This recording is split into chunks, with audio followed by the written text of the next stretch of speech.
Rocky রাব্বিট daily enigma কিভাবে solve করব চলুন আপনাদের দেখিয়ে দেই। ফার্স্ট হবে অ্যালন,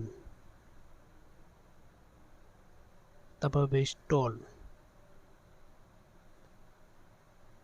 তারপর হবে ইগ, তারপর হবে গেস,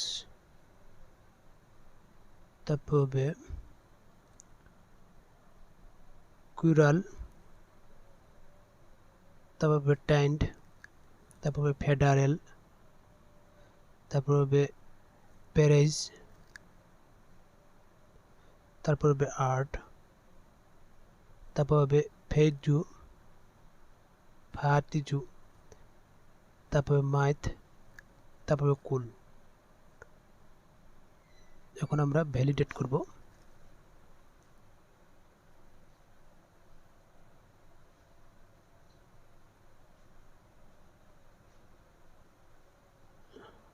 আজকের ইগমা কমপ্লিট।